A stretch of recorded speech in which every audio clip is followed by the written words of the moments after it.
네, 광복절을 하루 앞두고 여야는 일본의 경제 보복에 대한 해법을 각각 제시했는데요. 민주당은 한일 갈등의 합리적 해결을 촉구하는 대일 메시지를 발신했고, 한국당은 정부의 경제 정책의 대전환을 촉구했습니다. 국회 연결해 봅니다. 박현우 기자.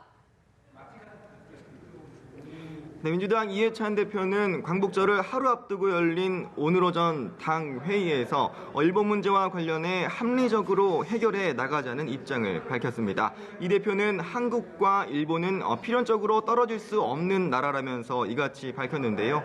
그러면서 서로 간 갈등이 있다고 하더라도 함께하는 이웃 나라라는 것을 잊지 않도록 하자며 진실하고 성의 있게 일본을 대하겠다고도 했습니다.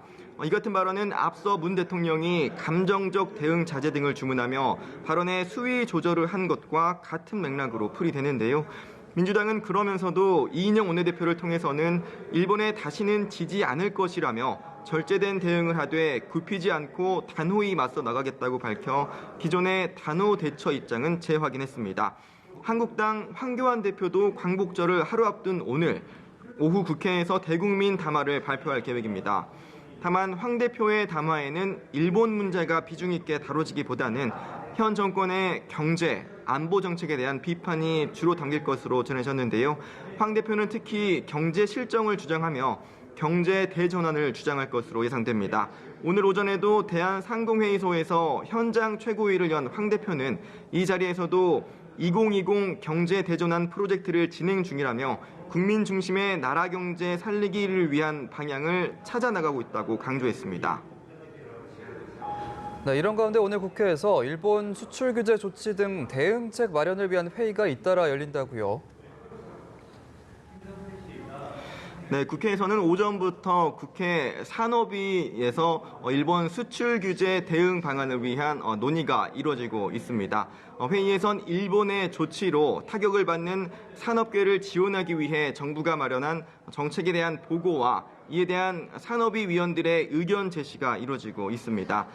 또 오늘 오후에는 국회에서 일본의 백색 국가 배제 결정 이후 동향과 한국 정부의 대응 상황을 점검하기 위한 민관정 협의회 2차 회의가 열립니다. 여야 5당 관계자들과 정부 측 홍남기 경제부총리, 강경화 외교부 장관, 민간 김영주 한국무역협회 회장 등은 회의에서 국내 소재 부품 장비 산업의 경쟁력 강화를 위한 후속 조치를 논의합니다. 또 국회에선 국회 세종문헌 설치 논의가 점화될 조짐을 보이고 있다고요. 네, 민주당 이해찬 대표는 어제 국회 사무처가 발표한 국회 세종문헌 설치 연구 영역 결과를 거론하면서 세종의사당 설치는 대한민국의 미래가 달린 균형 발전의 핵심 사업이라고 관련 논의에 운을 뗐습니다. 세종문헌 설치 관련 논의는 현재 수도권에 위치하고 있는 외교, 법무, 통일, 국방, 여성가족부를 제외한 나머지 부처를 담당하는 국회 상임위는 세종시에서 여는 게 효율적이라는 내용을 담고 있는데요. 이 대표는 오늘 회의에서 여야가 행복도시 건립의 합의 취지를 살려 국회법 개정안을 처리하고 세종의사당 설치에 착수하도록 최선을 다해야 한다며 당내에 특위를 설치해 충분히 협의해 나가겠다고 강조했습니다. 지금까지 국회에서 연합뉴스 TV 박현우입니다.